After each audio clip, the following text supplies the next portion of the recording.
Hey everyone, today we're talking about if buying a new construction home here in the state of Maryland is the right decision for you and your family. So let's talk about it.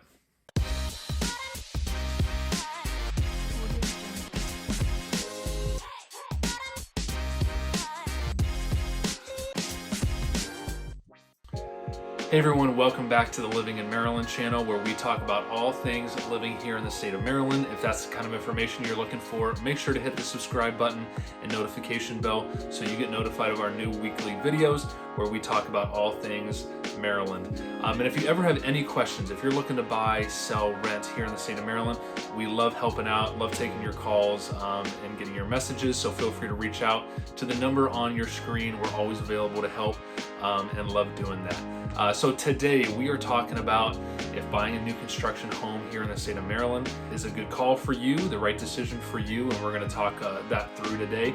The way that I want to, I guess, kind of start this video or kind of go about this topic here is just kind of comparing it to resale, because I guess that's really your two choices here, right? Outside of kind of building a home from scratch, which is, few people do.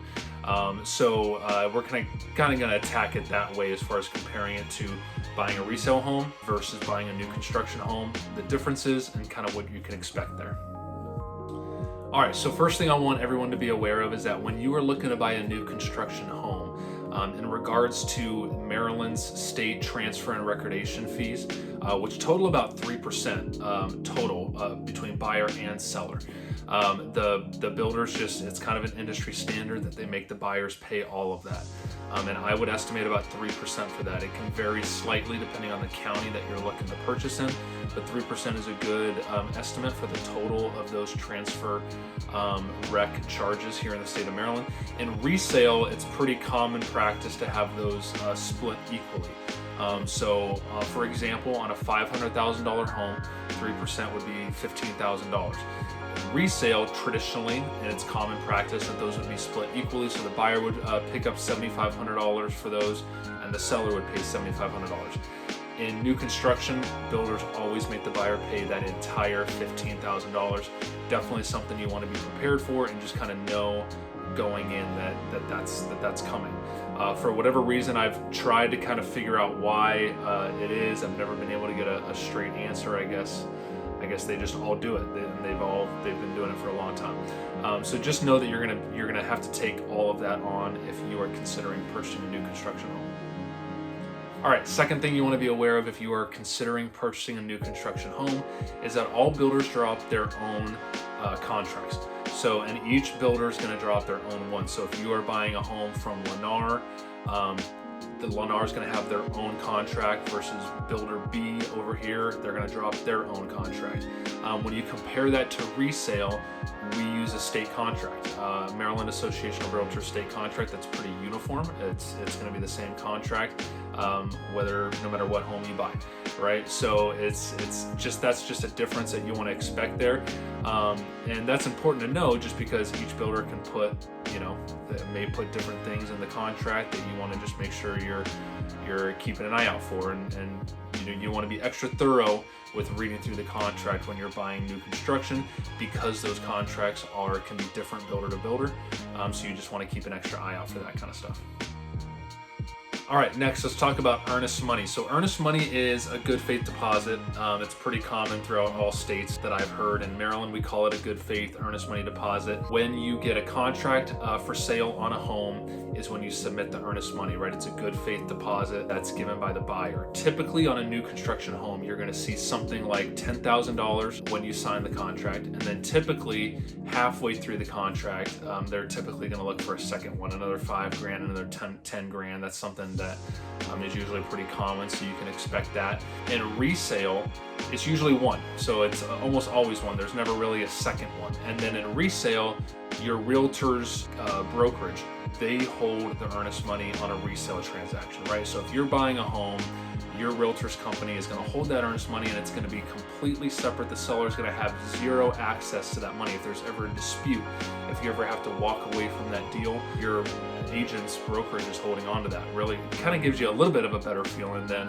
the actual seller holding on to it. In new construction, the builder always holds earnest money. So just something you want to be aware of, because it is different than the resale. If you ever have to walk away from that sale, if you ever have a dispute or something with the builder, it's probably going to be tougher to get that money back because they're holding it. So just something you want to keep in mind, as it does differ from the resale process in that way. All right, next, time frame. What can you expect there from new construction? So most new construction properties are going to be to be built, which means if you're seeing something on the computer, most of the time it has not been built yet. You're looking at a model maybe from another previous community or something like that.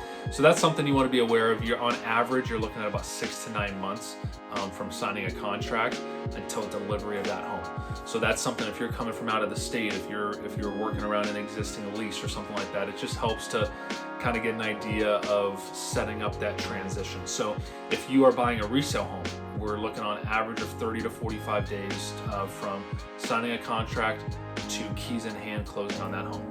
So that's just a difference that you want to be prepared for from new construction to purchasing a resale home. All right, next I want to talk about pricing of new construction homes. So when you're looking, if you're on Zillow, on builder websites, and you are looking at the price of the home, that is typically just the starting point. It's the base price with the builder's standard package. Typically a standard package is not going to have a ton of upgrades. So it may have, like, for example, vinyl flooring in bathrooms, or maybe throughout the kitchen it might just have basic carpet in bedrooms and living rooms and stuff like that, right? So it's very common when buyers go in and they're purchasing new construction homes to start adding upgrades. Things like finishing off a basement, which can easily run 15 to 20 grand, depending on the size of the home. Adding a deck, that could be 7 to 10 grand, depending on the size and the builder. Upgrading a granite or marble or cabinetry and appliances within the kitchen, and these figures can start running up quickly. So you can easily get 50, 65 grand from that starting price point. So that's something you want to keep in mind too. If you're looking at that price and that's the top of your budget, just don't expect to be able to go in there and get that model home. It's going to take 50, 75 grand to get to looking like that model home, because everything you see online is going to be that top of the line stuff. So just keep that in mind with pricing. And then obviously with resale, people are at this time bidding up, just given kind of the ratio. There's so many more buyers compared to sellers, so that is driving prices up. But it's not, it's different in that sense as well. Okay, next, is it common for builders, for the seller to help me out with closing costs on a new construction home? So yes, it is. And typically I would say it's on average about 10 grand is what I commonly see with builders these days. So it is very common for builders to say, we will give you 10 grand, but it does come with a catch. And that catch is you need to use our preferred lender and title company. So builders they love to kind of be in control of that process. They want to make sure that a thorough pre-approval is done up front, and that they can, kind of stay on top of progress as things move along. So that's something you want to be prepared for. If you are willing to do that and use the builder's lender and title company, you can expect usually to get around 10 grand from them, which will help reduce those closing costs and pay for, it'll offset the seller transfer taxes that you're having to pick up, maybe a little more. So that's what you can expect there as far as what the seller would be willing to do. You may see 15, but 15 is usually on the higher end at this time. So 10 is a good average of what you can expect from the builder to help you out with, if you're willing to use their people. In the past years, it was very common for builders to just have preferred lender and title companies, so they didn't own them. I am seeing more now that builders are owning the lenders and the title companies, so you're going to have to sign like an affiliated business arrangement and they're going to disclose to you that they own them, but the builders are more and more owning these companies and kind of being involved in that way. So that's something you can expect as well. Also, just wanted to let you know, just given how competitive the resale market is right now, so want to speak to that real quick as well. So it's not uncommon right now, if you are purchasing a resale home, to be one of 7, 10, 15 offers, depending on location, how nice the property is. which is tough, right? Which makes it very difficult to get a home quickly when you're competing against that many people. So new construction is a good alternative when you're looking at that, because by nature it's more of a first come first serve just kind of sale. So you're not going to be dealing with that on new construction. So if you're open to new construction and you're currently in the resale market, that's something that could be a huge benefit. So you can go in, and if you're willing to work with their timelines and the fact that it may be 6 months to get the home, but you're not going to have to bid against 15 other people. So you meet with the sales rep, and you're not going to have to go through the craziness of the multiple offers and stuff that you're seeing in this current market on the resale side. Okay, lastly, do you need a realtor to purchase a new construction home? You don't. So you can definitely go in there. You can sit with the sales rep, the builder sales rep rather, and you don't need a realtor of your own at all. However, you would be going through that process unrepresented. So the builder rep works for the builder, represents the builder. And if you want representation of your own, almost all builders work with and are accommodating to buyers bringing in their realtor.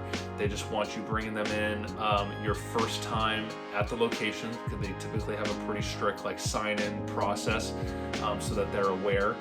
And then you can have your own representation. So, but you don't need one. You can definitely, if you've bought a home before and you don't, want to have a realtor, you can certainly go through that process, and you will not need one at all. But if you're a first-time home buyer, if you would like a realtor, someone in your corner to help you kind of read through the contracts, right, since they differ and can be different from builder to builder, and kind of walk you through this process, you can certainly have a realtor as well, and it should not cost you a penny. All builders are going to offer to pay out a buyer compensation. It can vary, definitely from builder to builder, and that's something that they'll pay out directly to your realtor, as long as you sign them in properly and communicate with the builder that you have a realtor. That's never a problem. So definitely something to keep in mind if you are looking to involve a realtor, to have someone on your side going through this process. All right, everyone, thanks so much for watching. Hope you learned something about new construction home purchasing. If you ever have any questions, feel free to comment below or reach out directly, and we will see you with the next video.